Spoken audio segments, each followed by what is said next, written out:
Hey gamers, Maniac here with GameAccess.net doing another podcast.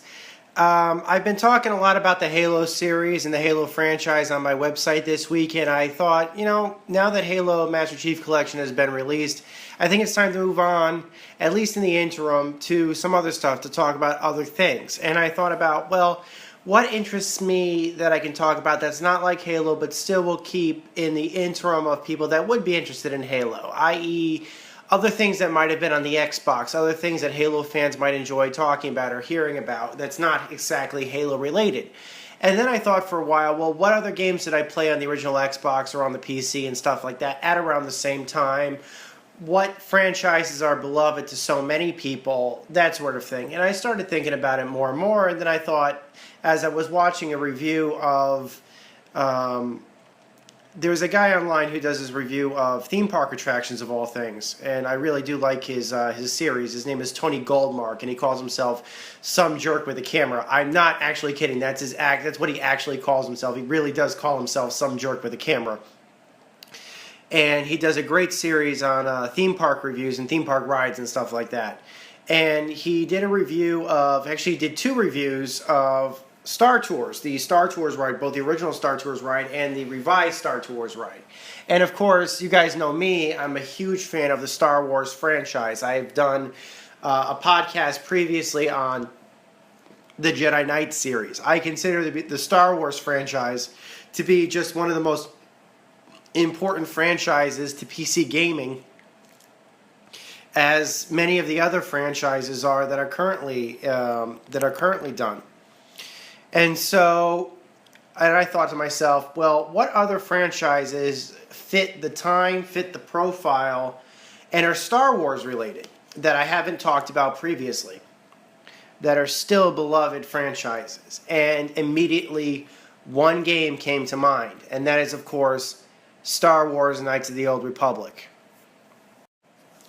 Knights of the Old Republic was a game franchise published by LucasArts on the PC and Xbox console. It comprises of two major games and one hell of an enormous MMO with expansion packs and many other things that is continuing even to this day. For the purposes of this podcast, like with many of my other podcasts, I tend to talk about the history behind the franchises, the development process where applicable, other things like my experiences with the franchise, my experiences playing the franchise, what I thought of the games in the franchise where applicable, and finally what I think the future of the franchise is, where I think the series might be going. Now, Knights of the Old Republic is its own separate section in the Star Wars timeline, taking place, I believe, around 4,000 years before the events of the original trilogy. It is no longer considered canon with the Star Wars franchise after Disney's takeover of it a couple of years ago. After they got it from George Lucas, it's no longer considered canonical. The only Star Wars canon that's currently in existence that's official after the takeover are the 6 movies. I know that a lot of people are probably going to be really disappointed about that, especially given the fact that there is a lot of expanded universe stuff that is much, much better than the prequel trilogy that is no longer considered canon, whereas the prequels are considered canon. But I'm not going to get into that debate. That's a debate for a different site. That's a debate for a different podcast. What I do want to talk about is the franchise itself, its creation, its inspiration, and how it affected me. Like with most podcasts that I've done, I like to talk about the background of the creation of the franchise. The problem is that not a lot of information, at least not that I've seen over the years, is available on exactly what happened for the creation.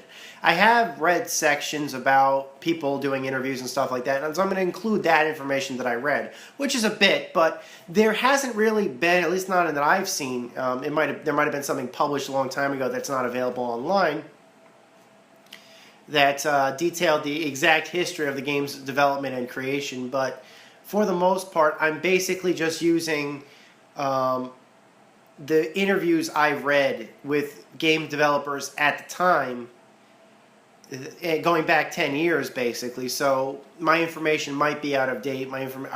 But this is, as far as I know, the most logical information that I could possibly use.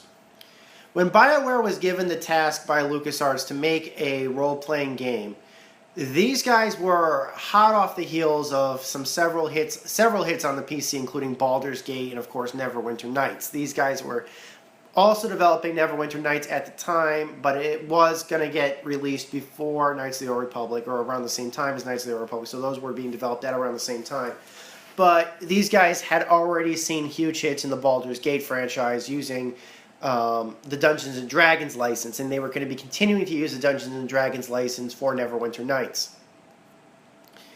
When they had the opportunity to make a game in the Star Wars franchise for LucasArts, a lot of these guys were Star Wars fans and totally jumped at the opportunity that was presented to them. So they were very happy to be able to make a game for LucasArts. At the time, LucasArts was on a bit of an experimental phase in their timeline. Typically, up until around 2002, 2003, LucasArts developed most of their games in-house. After that, they decided that they were going to outsource and license a lot of games. So by 2003, 2004, and onwards for a bit, very few games were actually being developed in-house by LucasArts anymore. They were focusing on one or two of their own projects, but for the most part, they were allowing third-party developers with their they were allowing third-party developers to develop Indiana Jones and Star Wars games, as well as, entirely new IPs for them that they would publish. Some of the titles that would get released around that time are probably considered to be some of the best titles that LucasArts developed in this millennium, including, obviously, Jedi Knight 2, Jedi Outcast by Raven. One of my favorite games, Planet Moon Studios' Armed and Dangerous. I love that game. I remember it tremendously. I love that game. They were going to make a Sam & Max game that was teased at E3 2004 that never came up, and Sam & Max was later licensed by Telltale. But there was going to be a Sam & Max game that never saw the light of day. There was other stuff that they were working on as well that escapes me, but this was, Knights of the Old Republic was basically along that list of titles that were going to be outsourced by LucasArts for publishing. I don't know if you would consider this a successful experiment or not. Obviously, LucasArts did go on to develop The Force Unleashed, which gets a thumbs up, thumbs down from most people. And they were developing Star Wars 1313 in-house. I know that for a fact. But, of course, that never saw the light of day either. And it was canceled around the time Disney took over Star Wars entirely, LucasArts entirely. So you could say that Knights of the Republic was basically the right game at the right time, at least in the history of LucasArts. It wasn't developed in-house. It was licensed. But it did have the full blessing of the LucasArts development team. So, truly, this was something that was made by beloved fans. There were several discussions amongst the team for when they were going to make the game, or where they were going to place it in the franchise, going back thousands of years in the past, thousands of years into the future, during the original timeline. Every basic opportunity for where to place the game was placed under the sun. I can't really remember specifics about where they decided to go, or what were some of the more specific ideas that they had. Some thought of, I think I remembered somebody mentioning that there was a serious possibility they could have made it during the Clone Wars saga. Of course, that story was later done by a animated franchise. So obviously that didn't happen. There was also talk that they were going to do it during the trilogies. One of the trilogies, I can't remember which one. Maybe doing it after the trilogies was possibly talked about.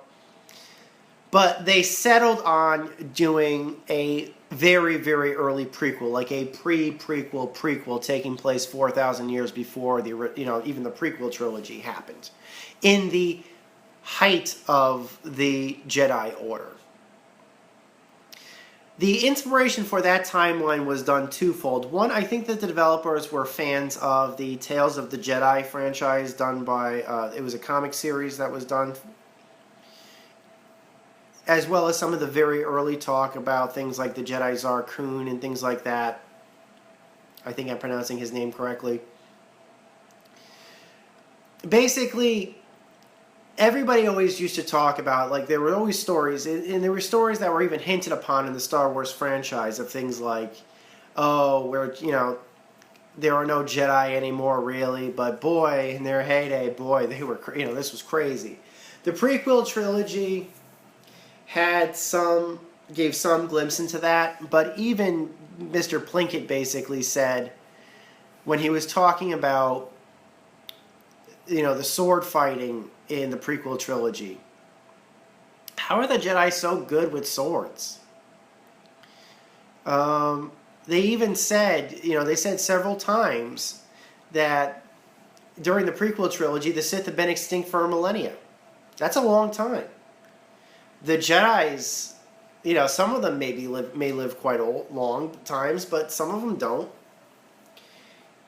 Who are the Jedi fighting against for the most part where they're so good at one-on-one sword play? It's pretty, you could just imagine if this is how good they were when they were at their height, when they had nobody that they were fighting against.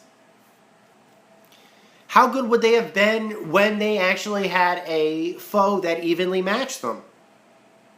And I think that's possibly why Bioware decided to do that timeline, to do the height of the Jedi-Sith conflict, basically.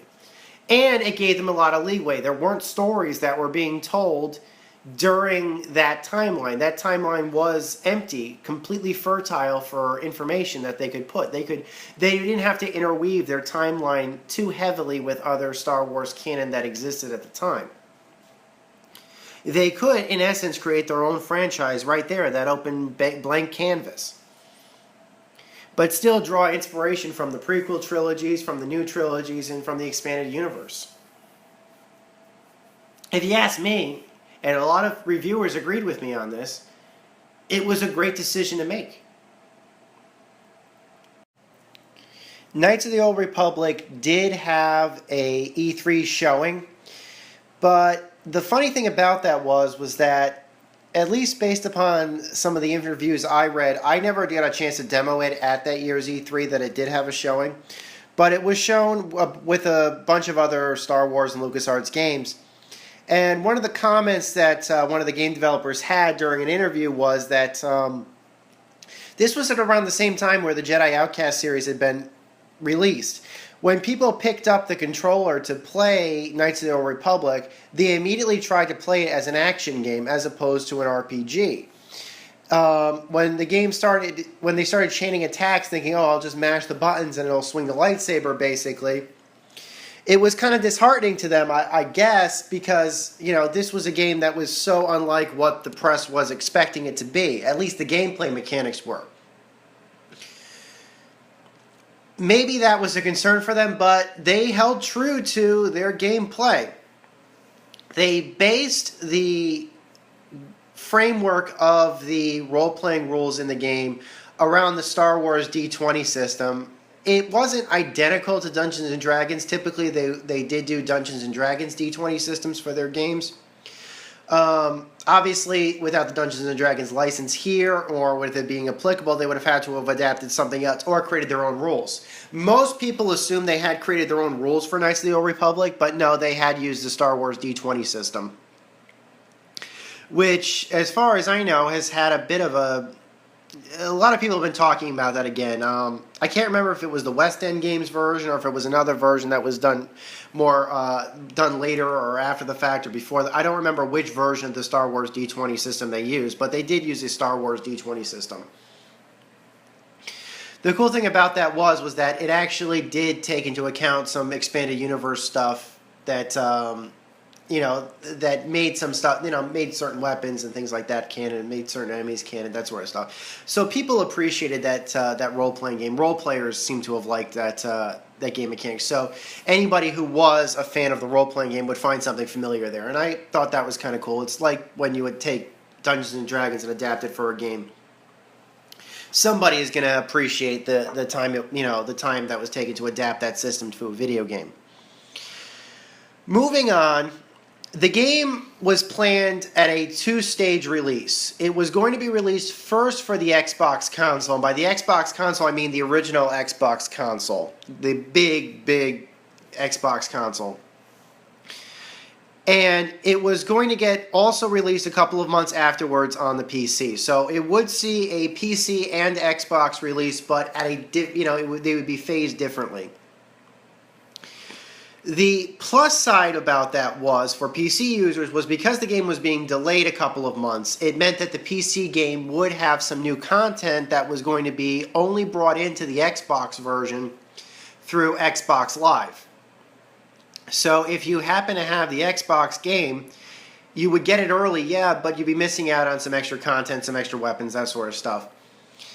But if you had an Xbox Live account by the time the PC game came out, you'd be able to download the stuff free of charge. Well, the Xbox Live account still cost a couple of extra dollars, but you'd at the very least be able to access it if you had, you'd be able to access the DLC for no extra charge, basically.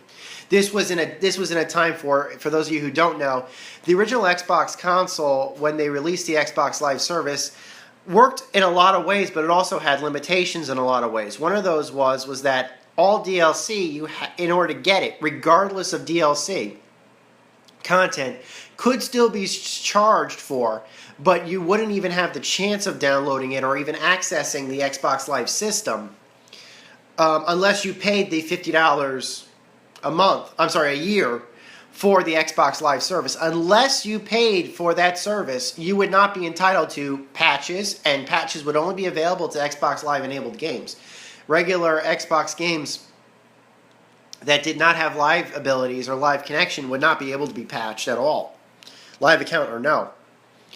And that was a bit of an issue for people. You would have to pay for patches and DLC. But for the most part, DLC for original Xbox were for the most part free. It was very rare where a DLC would be extra paid premium content. Most of it was free, and if you didn't have Xbox Live content, if you picked up the official Xbox magazine, a lot of the time the official Xbox magazine would include the DLC on the disc that would download directly to your console, so that was appreciated for a lot of people. So people were looking forward to this extra content. I don't remember having an Xbox at the time when Knights of the Old Republic launched, but I do remember that Twitch had an Xbox at the time, and he had a bunch of games like he had Halo Combat Evolved, he had Dead or Alive 3, he had and of course he did pick up Knights of the Old Republic when it came out. He wasn't an Xbox Live user, as far as I can remember. My friend Twitch never got into Xbox Live at all until well into the Xbox 360 generation, because high-speed internet refused to come to his area. It just refused until like maybe a year and a half after it came to my area. And it came to my area about 3 years after it came to everybody else's area, which is kind of funny. I don't know what the cable companies were doing. I guess they were just standing on their hands going basically as they were doing nothing, expanding their service. But that's neither here nor there. So it launched, and it quickly became one of the best games of all time. I mean, there was no question about it that this game was something special. When people picked it up, despite some of the concerns that the developers had during that year's E3, people got this game. I mean, this game was a hot seller on the original Xbox. In fact, some people picked up original Xboxes just so they could play this game, completely neglecting the fact that they were gonna have to, they were gonna have to wait a couple of months for the PC version. They picked up Xboxes for this game. This game was an Xbox seller. And this game actually did end up on a top list of hottest selling Xbox titles when it came out. This game was not only a system seller, but it was a good seller in the system, which is impressive. A lot of users after the fact, I remember G4 specifically, considered Knights of the Old Republic, the original Knights of the Old Republic, to be the best Star Wars game ever made. I disagree with that sentiment. I believe that what they listed as the number 2 game was actually the best Star Wars game ever made. Jedi Outcast, as far as I'm concerned, was the best Star Wars game ever made. But G4 did say, this was in their heyday. This is when they had some clout. This was, and this was back before they started sucking. And they said it was Knights of the Old Republic that was the best Star Wars game. Now, you could argue why. Everybody loved this game's story. In fact, a lot of people thought of this game, the reviewers thought of this game, this was at the time when the prequel hate was at an all-time rise. The prequels trilogy wasn't done yet, but by this point, everybody had resigned to the fate of the prequels were going to be terrible. Even the ones that were not out yet were going to be terrible. The ones that had come out were just, everybody had resigned to the fact that it was awful. Reviewers considered this game to be the apology for the prequels. No joke. Those were the exact words. I remember reading a review of a reviewer who loved the game and said, this is the game that the prequel should have been. This is the story that the prequel should have had. If you were going to tell an interesting story, basically, you should have told this story. Or a story going back even further into the Star Wars timeline. That would have been true prequels. And in fact, the decision, and the fact a lot of people, now that the prequel trilogy is over, a lot of people, including Mr. Plinkett himself, have questioned the decision to make the prequel trilogy entirely about Darth Vader, or Anakin Skywalker, whichever you prefer to call him. Spoilers. That's a big, that was a big thing. That really was a big thing. The fact that they chose to tell a side story in an extreme prequels at the height of the Jedi-Sith conflict, people just went crazy for this story. People went gaga for it. It fit. You had all the familiar and new, interesting characters. You had the roguish guy. You had the guy with the heart. The soldier with the heart of gold. You had the mysterious, powerful Jedi / possible damsel in distress / possible love interest, depending upon if you played as a guy or a girl. You had Wookiees, you had Twi'leks, you had Mandalorians, you had bounty hunters, you had fighting and swordplay and Sith villains, exotic world traveling, familiar world traveling. Visits to worlds that you've had but you've never seen before, and worlds that you have seen before but not like this before. You had your own Millennium Falcon type ship, the Ebon Hawk, which everybody loved. This was the game that was truly made by Star Wars fans. This really was. And even just talking about it right now, just kind of sparks what my original love for it is. I really don't want to talk too much about the game or the gameplay itself or any spoilers, even though the game is 10 years old, because I really don't want to take anything away from your possible experience. I'm very much against doing that in these types of podcasts. I don't want to diminish your experience from playing the game for the first time. That's not my intention with this. So, I don't know. Needless to say, my interest was piqued beyond, possibilities. I was really excited to be able to, to want to play this. I really was. I was excited to play this game. The problem was, without having an original Xbox at the time, I didn't pick up an Xbox until about a week before Halo 2 came out. I was like, gotta wait for the PC version to come out. And I did, and I remember pre-ordering the PC version and getting a pewter lightsaber with it, which I still have, actually. It was like a pewter framed lightsaber. I'm sure you probably have seen it, and I'll include a picture of it along with the slideshow of pictures. I'm sure I know I have it somewhere. But yeah, I remember getting a little pewter lightsaber with it, and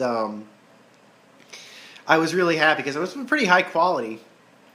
Not very big, but I remember insisting to get a PC pre-order for that, just so I could get that pewter lightsaber. I can't remember if I ordered it online or I picked it up in stores. That escapes me, but I do remember I got the lightsaber with it.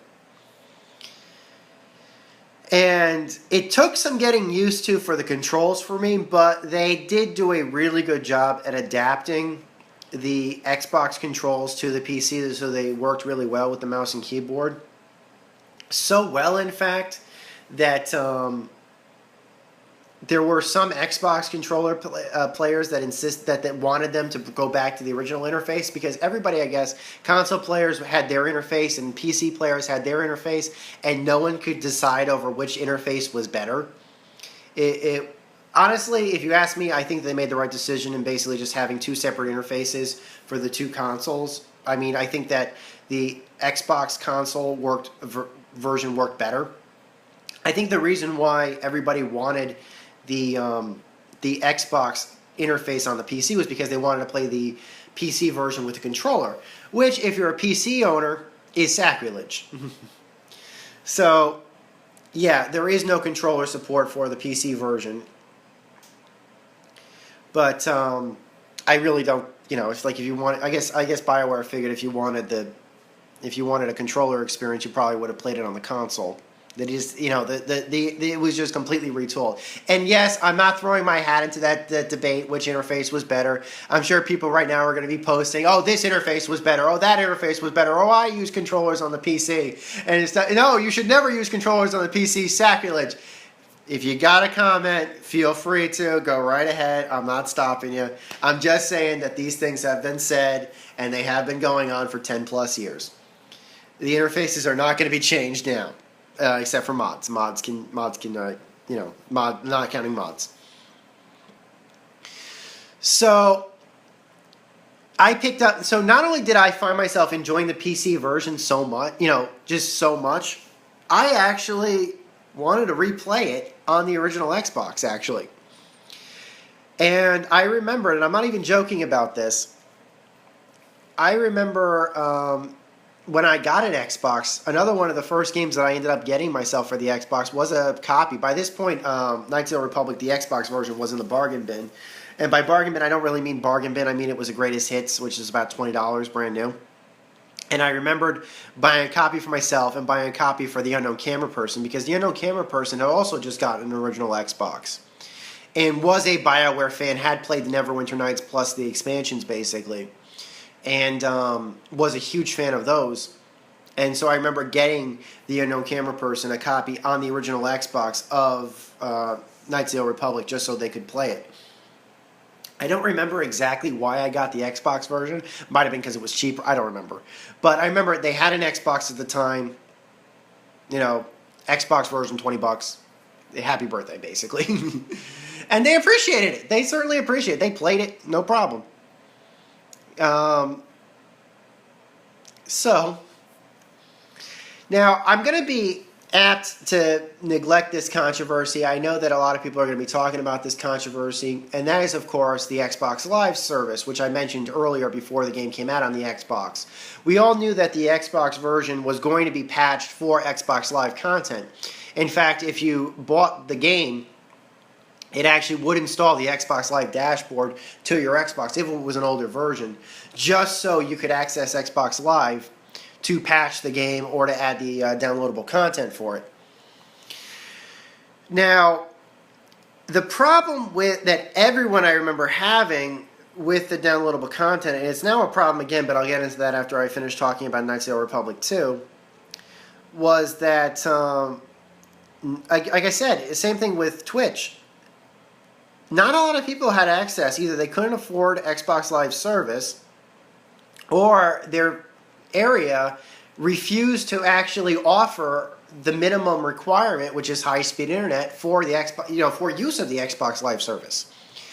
Basically, the original Xbox discs were a godsend for many connection inept users, Xbox users. For the most part, they were fine with split screen and system link. Most users were fine with that. But Xbox Live required high-speed internet. If you didn't have high-speed internet, you couldn't even, or had $50 to spend, you couldn't have it. And even though when they finally did release the PC content on the original Xbox through Xbox Live DLC, and even though it was free, a lot of people still cried foul to Bioware at the time. I remember it because they did not publish that content on Xbox Live disc, on the Xbox monthly disc. They said it was a technical limitation. Everybody cried foul about that, but Bioware basically said that their software or whatever it was that they had to use to put the content on the disc was incompatible with what the official Xbox monthly disc was using to install the content. They tried, it would not work. And for whatever reason, Xbox Monthly never changed, or maybe couldn't change, how their formats worked for installing Xbox Live content to the console. But sure enough, unfortunately, that content was never released on disc. And unless you've got it sitting in your original Xbox hard drive right now that the original Xbox service has been turned off for the original Xbox, I have no idea why. Still to this day, I have no idea why. You're on your content. You're basically on your own. Your system, you'll have to live without the content. It was never released on disc. Even the Halo 2 content for the majority of the multiplayer maps, sans one patch and one final map pack, was at least included on disc. Microsoft and Bungie did actually release a disc with a grand majority of most of the Halo 2 map packs. So even though that service has been disconnected and you can't, even if you paid for those maps, you can't get them anymore. At the very least, you could get most of them on your console again, on your console if you get the disc, and those discs are pretty common. Even used copies of those discs are pretty common. So that's neither here nor there. But there was a controversy actually over that original Xbox content because you had to have Xbox Live to get it, or basically you would have to play it on the PC. I know that a lot of people are going to want me to do like a full review of that game, and the truth is that I really don't like it because I'm usually against having spoilers in these podcasts. I'm really not going to do a review of it, but if you really do want to see a review of the game, I would totally recommend the guy who calls himself SF Debris. He has a Blip channel where he mostly reviews old Star Trek, Stargate, and Doctor Who episodes, as well as a couple of movies here or there. He did a really, really good review of Howard the Duck, the movie. But as of maybe about a month ago, as of the time of this podcast being recorded, he did a very in-depth review of Knights of the Old Republic, the original Xbox version, from beginning to end, with spoilers, but a very detailed review of it. And if you want a review of this game that's fully stocked with all the information you could ever possibly want on it, I would totally recommend checking up on SF Debris' review on his Blip channel.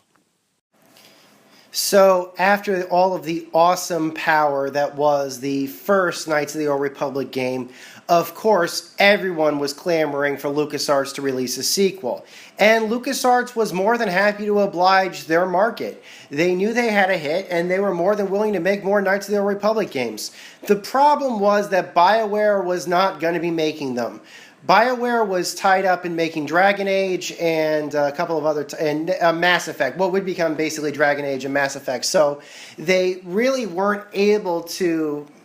I don't know. It just seemed like Bioware was too busy to make a sequel to Knights of the Old Republic. So what happened instead was that sequel duties went to another company that was Also kind of known, but not really as known as Bioware was. They were...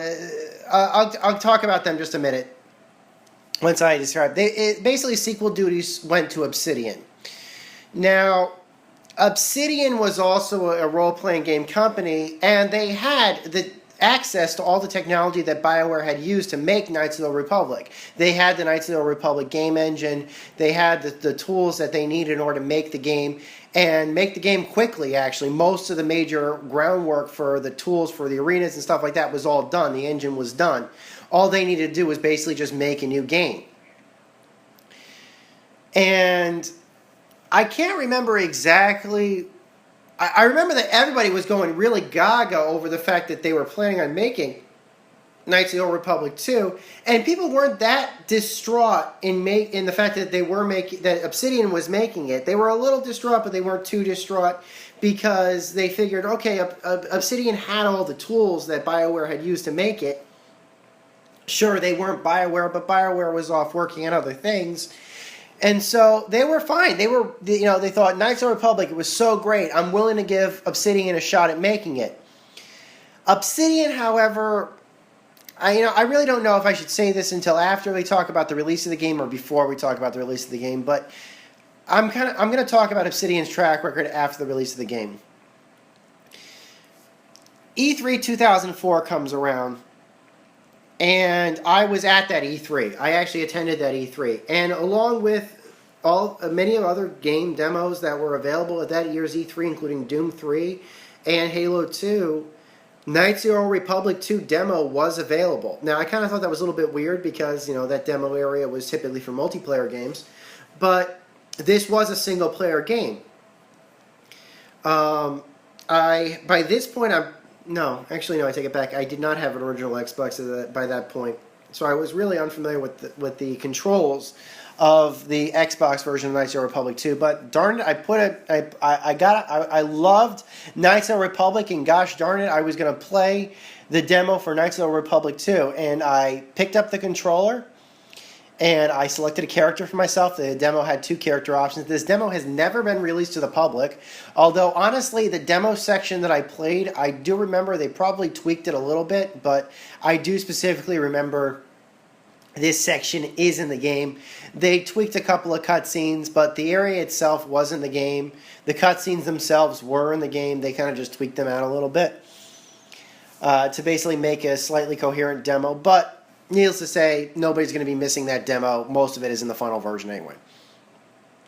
And I figured, all right, I play as a Jedi from the start. Awesome. And I'm the last of the Jedi. Kind of interesting, but awesome. The Ebon Hawk is in the game. The little droid is in the game. No real mention, as far as I can remember, of other character options, but it was basically more of the same. And I figured for a demo, new areas, new worlds to explore, new characters seemed kind of interesting. The demo did nothing to dissuade me from wanting to play the game, or play the game when it came out. In fact, I specifically remember pre-ordering Knights of the Old Republic 2 on the Xbox. Once again, LucasArts decided they originally were planning on having the game come out on the Xbox and the PC, I think around March of 2005. I could be wrong, but I think it was originally planned to be around March of that year.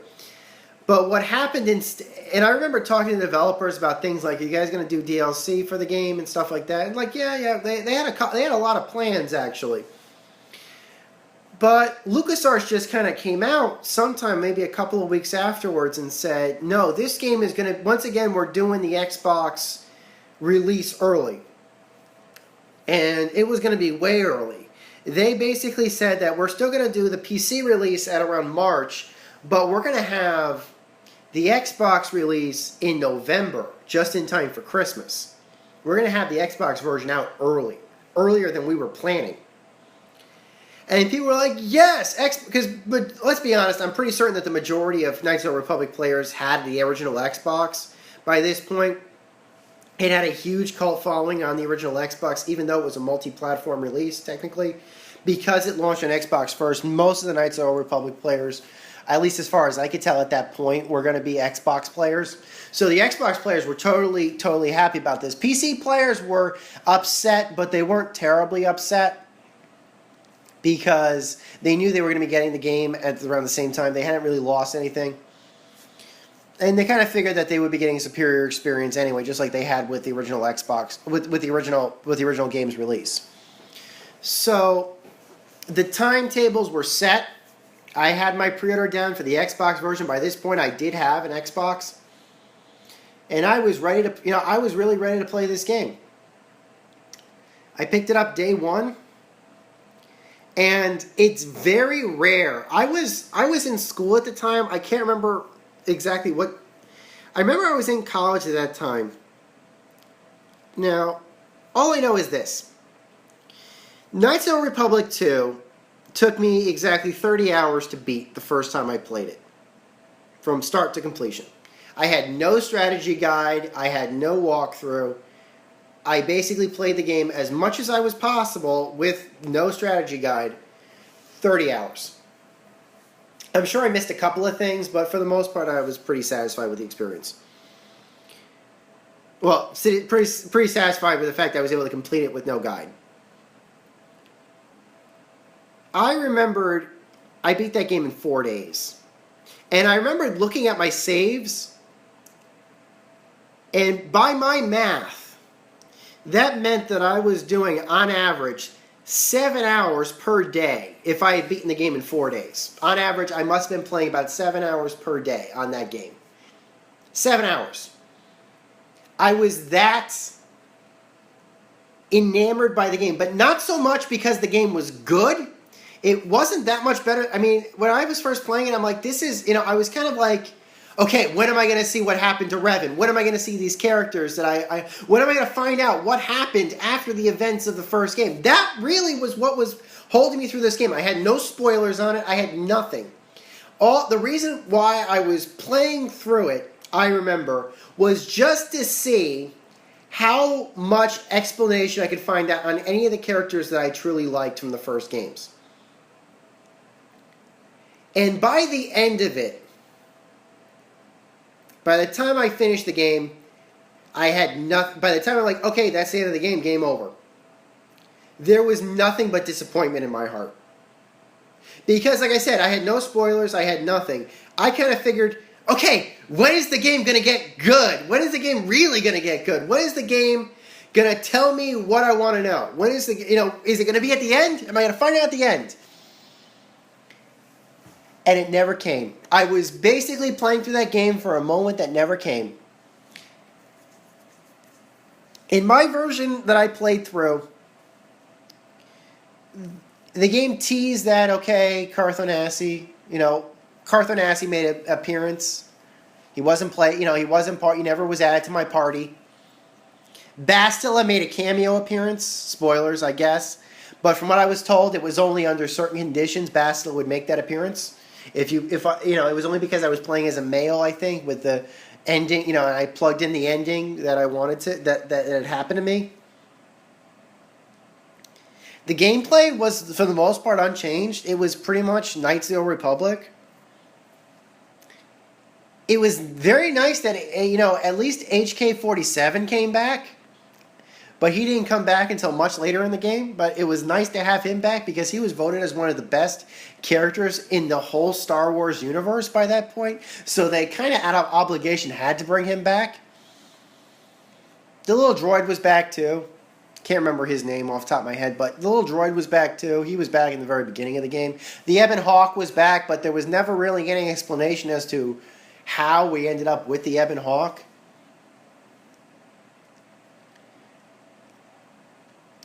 It was kind of told a little bit, but the solution that they said never really had much of a resolution, basically. Just that the little droid had taken it out on his own volition under instructions from his master, saying, find me. If you can't find me, find some Jedi. And they find the main character of Knights of the Old Republic 2. They never really explained what happened. It is basically, even though it was a sequel in name, It was kind of a sequel in name only. I mean, there was, it might as well have been another generation. The characters were swapped out for the most part. It didn't really keep the same character, and I know for RPGs that's kind of a thing. Like RPG fans, especially console RPG fans, are used to playing new characters. They're just used to it. Because, let's say, Final Fantasy games never really had the same characters in each numbered Final Fantasy title. But for me, I loved the characters in Knights of the Republic so much. I just wanted to, to see what had happened to them. I wanted closure, basically. The first Knights of the Republic game came up with so much, had so much potential, had so much. And Knights of the Republic 2 basically followed through on none of that potential. And I think that's what dragged me through 7 hours a day for 4 days. I mean, it was disappointing. But it was disappointing in the fact of, for two reasons. One, it was disappointing because it was following a game that was just so damn good, had such a great story. If it wasn't Knights of the Republic 2 and they had done this game as Knights of the Republic 1, I think maybe people would have liked it better just for the story alone. However, the story was not as good as Knights of the Republic 1. It was still decent, but it wasn't great. And then the PC version came out a couple of months later, and I remembered picking up the PC version on day one as well. I don't know why. I figured maybe there would be some new content, or maybe if I played it on the PC. A lot of people chose to pick up Knights of the Republic 2 on the PC, more so than I probably picked up the Xbox version, because I remember when Knights of the Republic 2 came out on PC, a shitstorm the likes of which the world has never seen hit. It was nothing but a shitstorm of just anger from people who purchased the game. PC version was buggy. And I think that a lot of people, and a lot of people said incomplete. I think that there were a lot of PC modders, but there were also just a lot of regular PC people who played through the game, had the same experience I did, but just it angered them much, much more than it affected me. Like, whereas I had disappointment, the general consensus by the PC community was anger. Just extreme anger. Anger at the bugginess, anger at the incomplete story, angry at the lack of polish. So much anger for this game, towards this game, because of how incomplete it was. They were complaining about everything from performance issues to lack of story to bugs to just everything. There was a problem. I remember that basically at that time there was a graphics card war. It's probably still going on, but it wasn't as armed as it was back then. There's a graphics card war with there were two major graphics companies at the time. Technically there still are, although Intel likes to think that they're a part of it. They're not. There was ATI, which is now owned by AMD, and now AMD. But basically, AMD was ATI back then. It was a separate company. The graphics board was, and Nvidia, which is still around.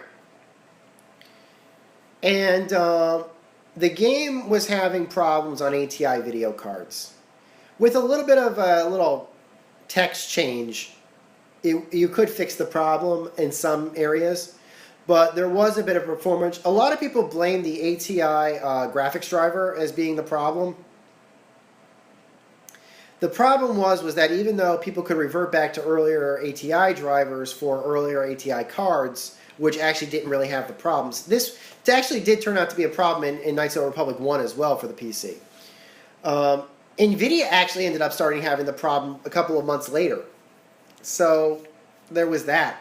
I don't know why the problem was there or why it was caused by ATI video. I don't know. I don't know what was going on. All I know is that it was a driver issue that affected performance on Dantooine. It affected both Knights of the Republic 1 and 2. And a lot of people basically were mad at the company that made the game, that mad at LucasArts for making the game because of the performance issues. Like I said, I remembered, I think probably by the time I was replaying Knights of the Republic 1 many years later, my graphics board were having the problem as well, and I ended up having to implement the fix onto my command line issue as well. So there was that. I don't know, but yeah, that was just one problem among many. To this day, I remember that a lot of people basically started like going into the code and the assets of Knights of the Republic 2's PC version just to try to figure out what the hell went wrong. And they were finding so much content. And it was kind of obvious to a lot of people online, and I'm just basically going to say the online conjecture, which is probably the real conjecture. Neither Obsidian nor LucasArts has ever really admitted, as far as I know, what the heck happened. But likely what happened was basically that LucasArts wanted to... This is the conjecture. This is my conjecture. I agree with the general consensus of the conjecture. And that was that because LucasArts had decided to have the game out a couple months before like I said, they were aiming for, by the time the game was announced, they were aiming for a March release. LucasArts basically said, we want the Xbox version out by November, which was a good 5 months before... The Xbox version was not ready. The game itself was not ready for a November... It just wasn't. It wasn't ready for a November release. And basically, to make it ready for a November release, they basically had to cut a lot of content, like a lot of areas. There was talk that there was going to be, like, from people going into the assets of the code, they were finding things like a HK50 droid assembly line or something like that you would have visited, where HK47 would have basically had to go and terminate and destroy this, to stop HK50s from being built in mass quantities. The story was supposed to be, the game's story finale, which was short, very short. The game's end game was very short, and very simple, and very uninteresting. A lot of people basically said this should have been expanded. There should have been more to it, and there was. There was more background that would have been given, more dialogue and stuff like that would have been given for all the side characters. So some of the stuff that they talked about would have been resolved in the game originally that was never resolved. That's why, like I said, I remember I kept playing because I'm like, this will be resolved, that'll be resolved. Nope. End of game. None of it was resolved. And I remember, even though I did pick up the PC version at release, I never finished it. I think I played through the first 5 to 10 hours or so. And then I just got sick of it. I've only played through Knights of the Republic once. That first playthrough I did. I never played it again. I was never interested in playing it again. In contrast, I played through Knights of the Republic at least 3 times, end to end. The original Knights of the Republic. Once on the at least once on the PC, probably twice on the PC, and at least once on the Xbox. I don't think I played through it twice on the Xbox. With the extra content, the Xbox Live content on the Xbox version. So yeah, I don't know what to say about Knights of the Republic 2, except that a lot of people were angry about it.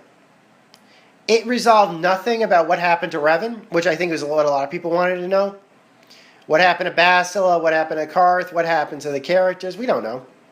We saw them, I think we saw Bastila and Karth at one point, Do you know really what happened to them? And I don't think anybody really cared about the characters that were in the new game. I remember nobody cared about Kriya, really.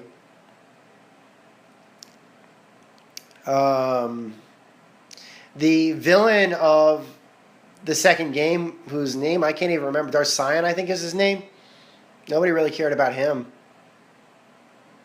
And I think that was a problem because the game had multiple villains, multiple endings. Whereas opposed to Knights of the Republic, where there was one main villain and then there were secondary villains, but for the most part it was just one main villain. In this game, they kind of swapped villains. Like, there was like one villain that everybody was talking about, and then you defeated him, and then turns out, oh no, there's another villain. And he's just as powerful, if not more powerful. And then you defeat them, and they're like, no, there's one villain. It's supposed to be a shocking twist, but not really. Won't even say who it is. And that ending fight was so unimpressive, it wasn't even funny. That last battle was just beyond just disappointing. The final battle in that game. So, I don't know. I think that a lot of people pretty much, if they had one word to describe Knights of the Old Republic 2, it would have been disappointing. Then people started looking into Obsidian's track record, and they kind of thought to themselves, okay, Obsidian's got a bit of a track record on releasing buggy games, like having games that were buggy and unpolished and stuff like that. And they thought maybe this is just more of the same from Obsidian. They release a game with a lot of promise, and then it comes out and it's not as polished as it should be. That, they don't have the quality standards. People were basically lobbying that, Obsidian doesn't have the quality standards of a company like Bioware does. Those were accusations, and a lot of people basically blamed Obsidian. Some people blamed LucasArts, but not really. Some people blamed Bioware for leaving the franchise. There was a lot of blame being thrown out, and it was just so much that nobody could pass the buck, really. Nobody ever accepted blame. Nobody ever really accepted, it's like Obsidian basically said, this is the game we could do in the time that we had. LucasArts has basically said nothing. We just wanted the game out, BioWare is like, we're doing other stuff. There was no general consensus on what happened. All I know is that, in fact, I remember that there were some PC players. There was like one on the game, I don't know how true this was, but there was one on the game forums who basically said they actually were succeeded in returning the game for a full refund, basically saying that it was simply just broken, like the game itself was broken. Now, I played through the PC version. It wasn't, it wasn't broken. I was able to play through it, mostly. The game wasn't, I wouldn't call it broken. Incomplete, sure, but not broken. But there was one guy who said he was able to return it as a broken piece of software. Or defective, whatever you want to call it. So, after that, I think that a lot of people were kind of clamoring for BioWare to come back to the franchise and to give a true sequel to Knights of the Old Republic that the world had not seen, or the world had wanted in Knights of the Old Republic 2. Would we get it? That was the question. I remember that there was one last gasp of problems with the game that everybody was starting to have around the time Knights of the Old Republic 2 came out, but this was, again, also a problem with Knights of the Old Republic 1, and that is, of course, widescreen. You're probably going to say, wait, widescreen was a problem? Well, honestly it was. You see, when Knights of the Republic, the first Knights of the Republic game was first released, this was at a time when everyone was still using 4x3 CRT televisions. Even on, whether it be on the original Xbox or whether it be on the PC, everybody was still using those old heavy tube type monitors that did not do widescreen. They just weren't widescreen compatible.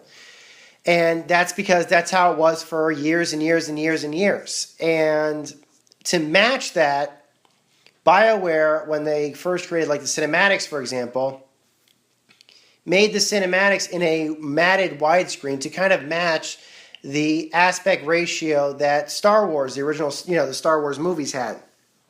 So if you were watching, for example, the widescreen version of Star Wars on VHS, the black bars would line up with your gameplay. So people, that was at least, I'm sure that was probably BioWare's reasoning behind it.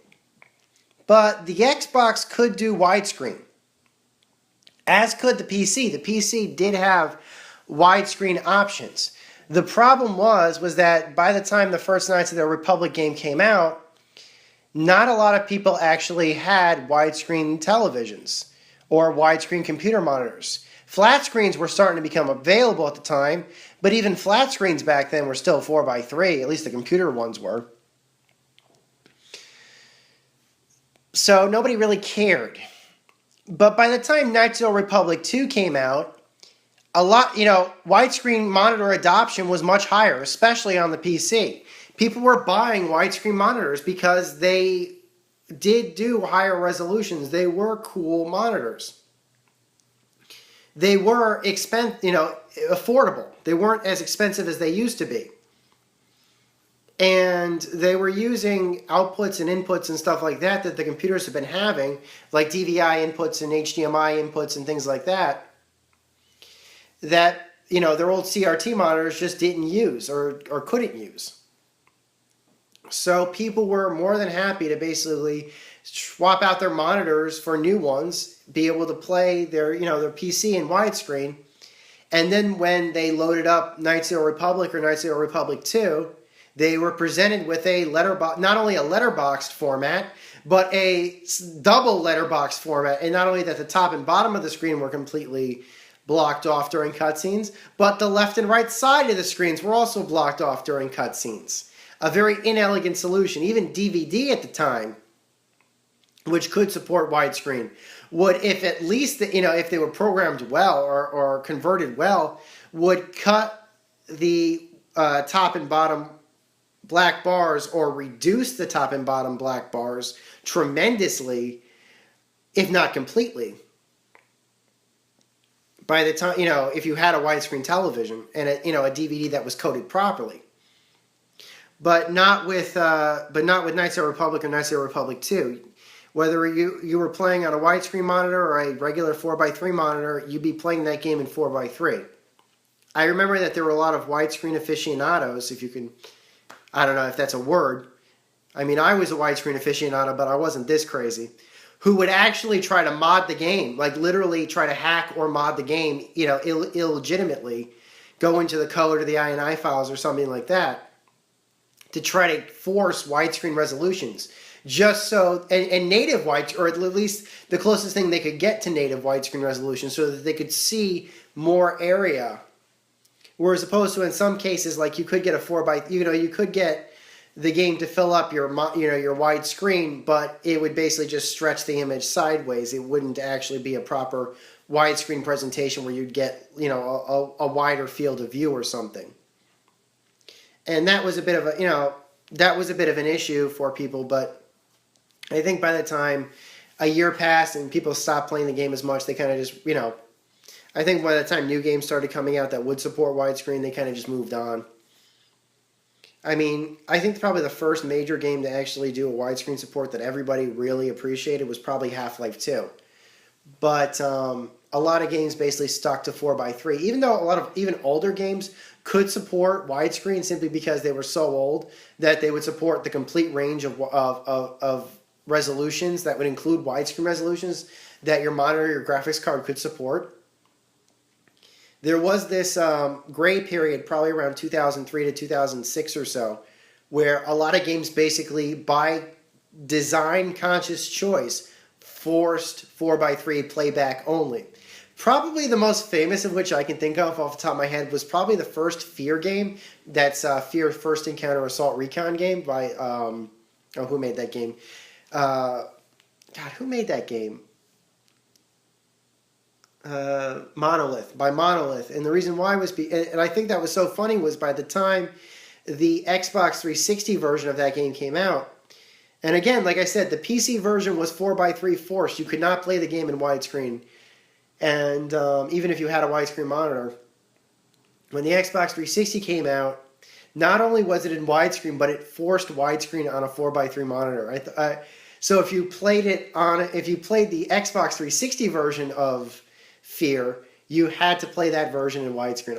Even if it was a 4x3, I thought that was so funny. I'm like, why is this game forcing 4x3 playback? The PC version isn't even compatible. Forcing 16:9 playback. The PC version isn't even compatible with 16:9. It turned out by that point the 360 version came out. They had patched it. Some games, when they were ported between original Xbox to Xbox 360, did bring widescreen support. I remember Unreal Championship 2, which was a 4x3 game, when they patched it to support the Xbox 360 natively, so that under the Xbox Originals patch or backwards compatibility, they did bring in widescreen. There were still a few bugs with it, like they had to stretch the cinematics, but for the most part, the gameplay itself was native widescreen, so that was appreciative. They never fixed it on the version that was, when they brought KOTOR and KOTOR II to the Xbox 360, they never allowed widescreen. They still don't allow widescreen. I have absolutely no idea whatsoever why. Nor was the PC version ever patched for widescreen. My guess it was probably because the cinematics were hard-coded and were non-anamorphically hard-coded, but that's still not a very good excuse. There was no reason to hard-code the cinematics for for 4x3. You could have made anamorphic cinematics. I mean, for God's sakes, the original Jedi Knight games had anamorphic cinematics, for God's sakes. After the release of KOTOR II, we hit a bit of a dark period in that there was no further information coming out from any further Knights of the Old Republic games. I know that there were a lot of people, myself included, that was very disappointed about this, simply because the Knights of the Old Republic games were great, and we wanted to have more of them. We wanted to have more games in that franchise, at least to make up for the fact that the Sith Lords was absolutely terrible. I think that a lot of people were looking to Bioware to make up for Obsidian, basically. I think that was what a lot of people wanted. But instead, LucasArts was going through a bit of a restructuring at the time. They weren't really doing third-party games as much as they were anymore. They weren't really doing that. They were starting to develop games in-house, but the problem with that was that they didn't really have the internal... they couldn't really make multiple games at once anymore. They typically could only focus their attention on maybe about one game, and those games would take a while. And as such, we had titles like The Force Unleashed getting released, which were being done in-house by LucasArts. I know that there are probably a lot of people that might have thought that The Force Unleashed had the potential to basically be an entirely new franchise within the Star Wars universe, kind of like how Shadows of the Empires were. But if you guys have listened to the Force Unleashed podcast, that just didn't, they tried, but in the long term, it just didn't take off like they hoped it would. And now that's no longer canonical anymore either. So I think that a lot of people after that were probably like, bring back KOTOR, bring back the Knights of the Old Republic franchise, or something like that. In the meantime, I don't know if it was maybe Bioware that had I really don't know the origins of this. Needless to say, Bioware announced, as with LucasArts' blessing, that they were going to be continuing with the Knights of the Old Republic franchise in the form of the Old Republic massively multiplayer online game. And everyone went absolutely berserk when they heard about this. Bioware making a Memorpager, this is, everybody was going crazy for this. There were some people who did not like this development, myself included. And it's for very good reason, and that is that the Knights of the Republic franchise is a single-player experience. If you're going to be telling a Memorpager story, if you're going to be developing a Memorpager, which is an MMORPG, massively multiplayer online game, then basically there are going to need to be several things that you're going to have to be forced to do. One is you're going to have to force a continuity, and the games had, different endings, different choices that you could be making.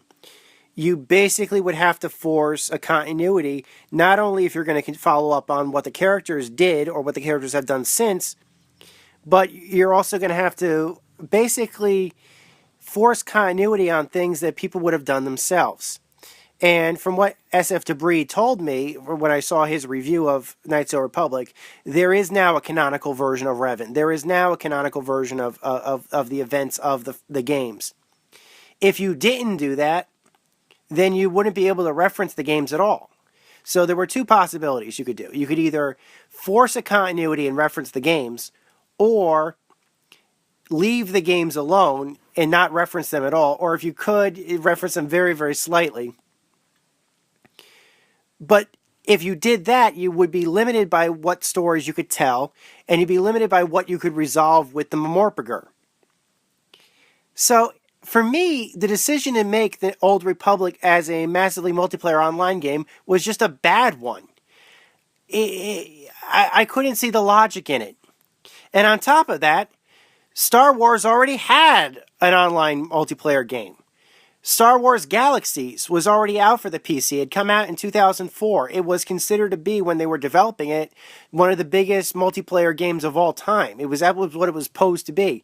It turned out that everybody decided to play World of Warcraft instead, and while Star Wars Galaxy absolutely had its fans, trust me, there were a lot of diehard fans in Star Wars Galaxies, still to this day probably.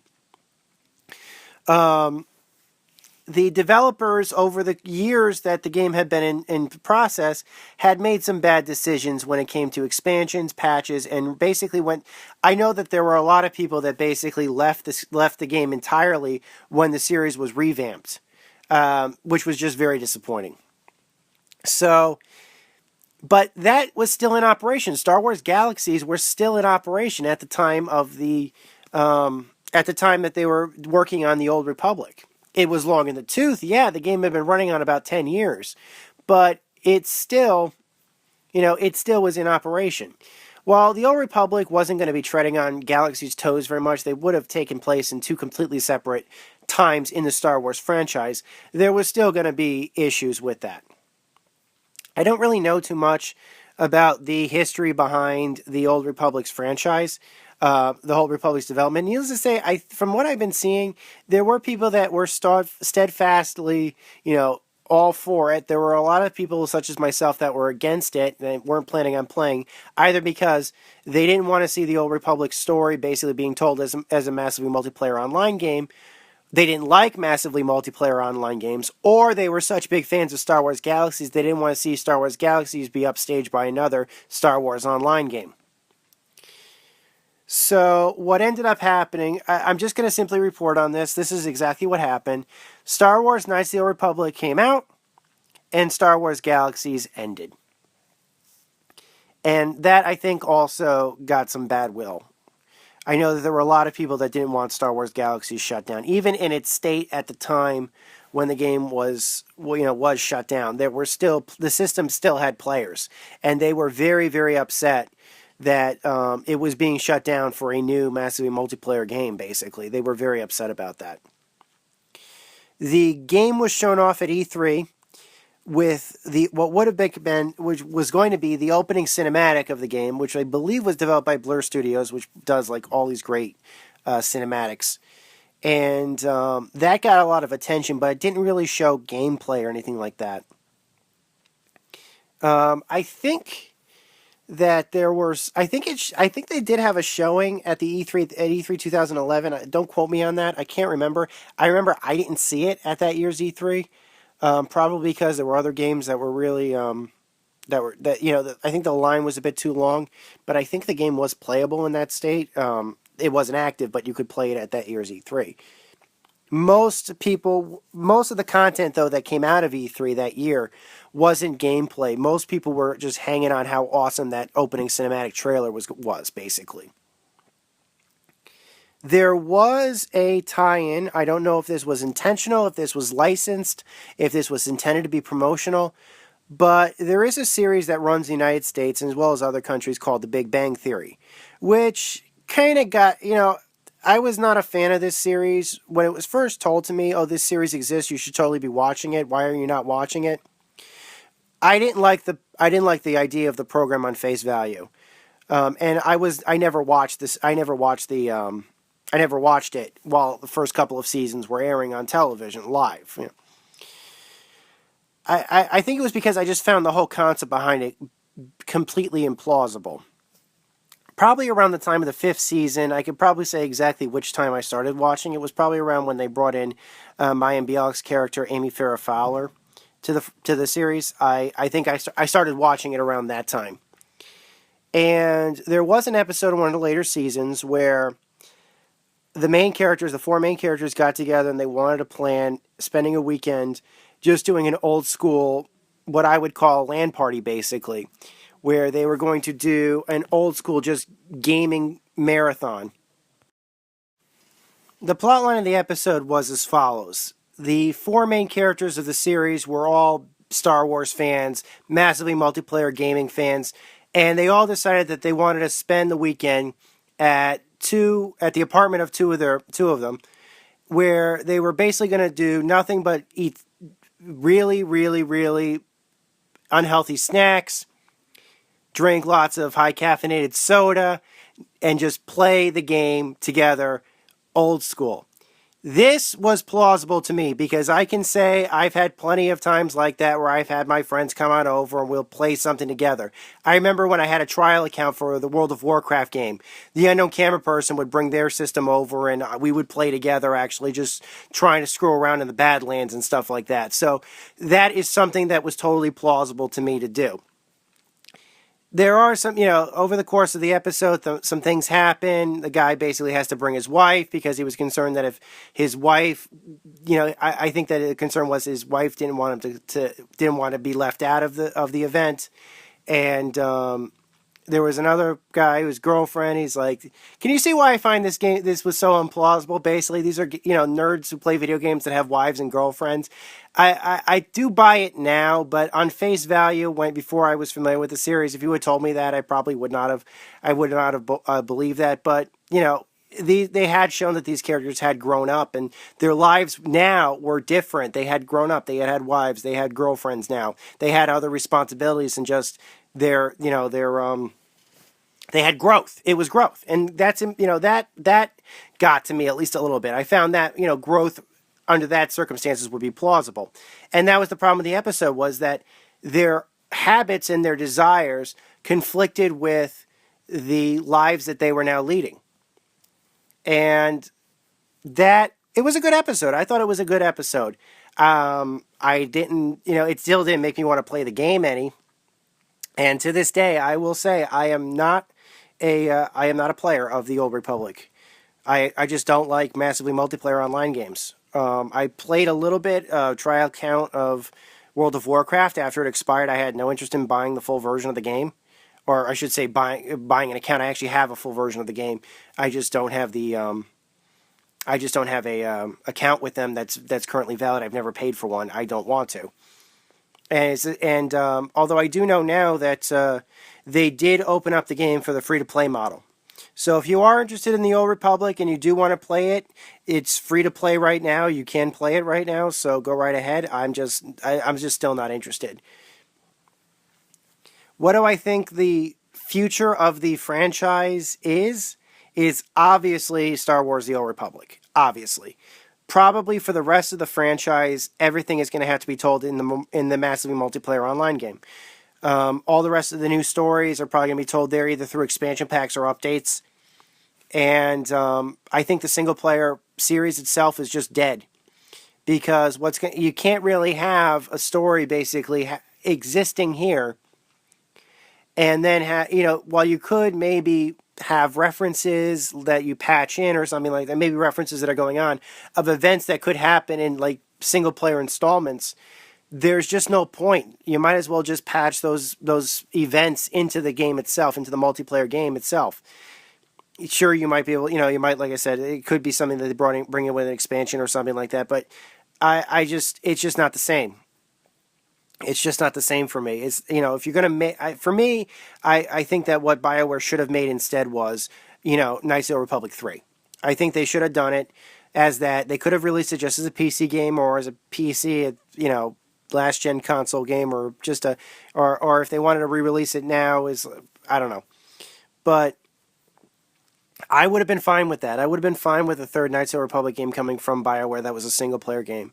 As such, because I just don't play massively multiplayer games, there was just nothing that interested me about it. I never even really played the beta.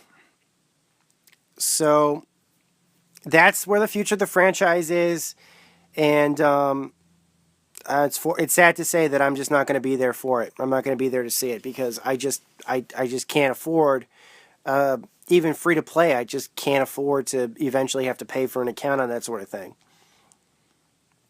I can't afford a monthly, a monthly PC play fee, basically. Nor do I have the time really to devote to that sort of thing. I like single-player games where I can just pick it up, play, save, end of game, save, maybe play it again. That's how I prefer my games. And that's just a taste thing, I admit that. You can totally disagree with me. I have no problem with that. So that's where we are for the Knights of the Old Republic franchise. I'd like to thank you guys for listening to this podcast.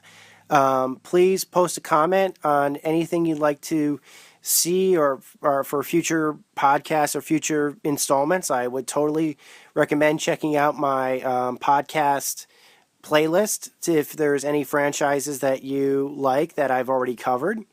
And if there's anything that you like that I haven't covered, then you're welcome to just post up a comment. I really like hearing from you guys when you give your thoughts about things, and you give your thoughts on what you'd like to see me do or shoot or articles or anything like that.